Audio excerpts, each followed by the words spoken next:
Di pa din ako nakapag-shoot ng music video dahil maulan. Siguro, Sunday na siguro. Kailan yung Sunday? So, 21. Target ko guys, target day ko na ma-release is 28. Pero guys, eto. Di ba maulan? Hindi ako nakapag-record ng music video. Okay? Kumuha ako ng kanta dahil in love tayo guys.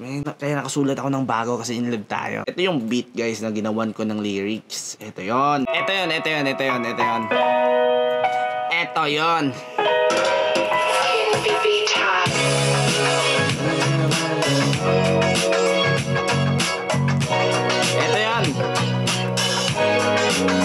Pero eto guys like man, nubukan ko mag-record like hindi bagay. Hindi siya bagay guys. Kasi ganito yung flow Ganito yung flow nito. Okay, sampulan. Testing. Dito tayo guys, dito tayo tumesting. Yung beat, pwede. Pero kailangan siya ng mix talaga. Kailangan mo talaga na expert pagdating sa mixing para babagay yung boses mo dun sa type ng beat, okay? Pero hindi ko masabayan yung guys, yung pagmi-mix, yung pag-i-edit ng boses ko, yung paglagay ng autotune, paglagay ng medyo echo, paglagay ng kung ano-ano. Pero subukan ko pa din. Pero sinubukan ko, parang ayaw talaga. Kaya, pakinggan nyo, okay? Ganito yung flow Ito yung flow sana. Oh shit! Ano na naman to? Yung pakiramdam nagbago. Ano na naman to? Bigla na lang nagbago. Wala nagkatitigan tayo. Bigla na lang nagbago. Ang pitig na nga yung puso. Sana madinig mo sigaw na yung puso. Sa dami-dami ng mga babae, ikaw yung merong kakaibang imahe. Gusto kita magkasama sa biyahe hanggang sa grahe. Ikaw na ang pinaka maganda. Pagkasama kita, masaya. Kaya ano pang dahilan para maganapan ng iba? Wala na. Wala kang tumbas na pera yung halaga. Kaya habang buhay na kitang alagaan. Ikaw na lang ang gusto ko pakasalan. Mga kamay mo aking hawakan. Kasi hindi na kita pagawalan. Hindi na kita saktan. Aminado po ako, hindi pa ko perfecto. Pero ikaw lang kulang para maging kompleto. Ganun sana yun, men. Ang problema guys, like di ko alam paano talaga. Like sayang no, kung meron lang talaga akong mix no. Like sabihin ko na lang no sa mag-mix na, tol, pakiganyan ang boss ko. Like alam niyo yun. Pero wala kailangan na din mag-adjust. Ito na nangyari guys, yung idea ko kailangan mag-adjust kung saan lang yung kakayahan ko. Like, ganun yung nangyari guys. Yung idea ko, hindi ko maabot. Maabot ko naman talaga. Pero, kailangan talaga ng mahabang oras. Pero wala tayong mahabang oras guys. Kunti lang. Kaya yun guys, subukan ko maghanap ng ibang beat. Okay, subukan ko.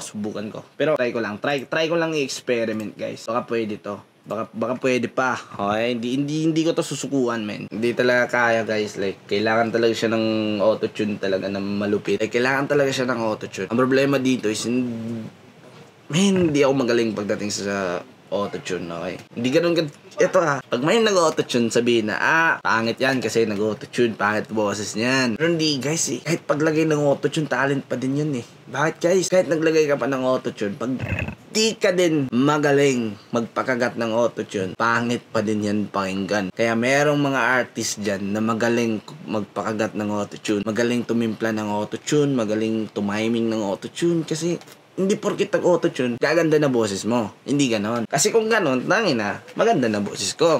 Okay? Hindi ganon guys. Okay? Gets na.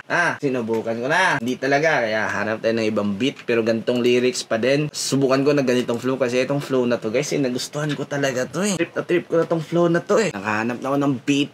Ang problema lang ay sobrang layo ng vibe. Like, sobrang layo ng vibe. Pero same lang din ng tono. Same lang ng flow. Pero yun nga guys, malayo. Pero sikreto lang natin guys. Okay? Abangan nyo na lang. Panay sabi ako dito ng abangan nyo. Hindi naman kabang-abang. Hindi naman kabang-abang. Diba? Wala guys. Abangan ko yung sarili ko. Ako yung gumawa. Tapos excited din ako na panoodin yung sarili ko dun sa video. Abangan ko. Time check guys, 9:06. Like, napagod ako kakahanap ng beat. Ang hirap talaga maghanap ng beat talaga. Doon talaga ako matagalan paghahanap ng beat. Lalo na yung may nahanap ako na maganda na beat. Tas itry ko ng i-record. Pangit pala. Hindi pala bagay. Doon na guys. Doon talaga. Yun talaga yun. Yun yung mas lalong nakakatagal. Tapos, yun guys. Ganon mag-work yung music pag wala kang talent. Like, alam mo na, walang talent pero mahilig sa music. Pwede din pala. Pwede, no? Basta tsaga-tsaga lang. Tas wag kang feeling. Kasi pag feeling ka, lalong papangit eh. Talagang ibagay mo lang talaga dun sa maganda kung saan lang kaya. Yun lang talaga. Like, wag mo na masyado gayahin yung mga sikat, yung kung ano yung trending na style. Like, wag mo na masyado gayahin kung hindi mo talaga magaya. Like, music ko is dito nang galing. Sarili ko lang. Sinasatisfy ko lang yung sarili ko. Napakinggan ko yung sarili ko. Tapos, goods na. Like, okay. Masaya na ako doon. Ito, ilang beses ko to sinound trip, guys. Bago ko matulog, pinakinggan ko to eh. Salamat sa lahat ng aking mga narating. Alam ko ikaw yung tumulong para marating. Ang mga pangarap ay dapat kailangan. Kasi walang mga bagay na kung saan dumarating. Matinig, matarik, pilit, parin lak. Matirik, pilit, parin lakmayin. Like, yun lang guys, in-update ko lang talaga na matagal pa yung music video. Kasi madami nagko-comment kailan. Dun sa YouTube, may nagpipim. Like, hindi ko din alam kailan. Abangan yun lang. Ha? Abangan nyo kahit hindi nakaabang-abang. Ganun na lang, no? Pwede naman yun eh. Bakit hindi? Diba? Kayo nga, nag-aabang nga kayo sa mga chismis na scripted eh. Ito walang scripted guys. Tapos malalaman nyo pa yung mga ginagawa ng mga artist, no? Hindi ako artist pero wala pa akong toothbrush guys. Feeling ko may kiki ako eh. Kasi kumain ako kanina.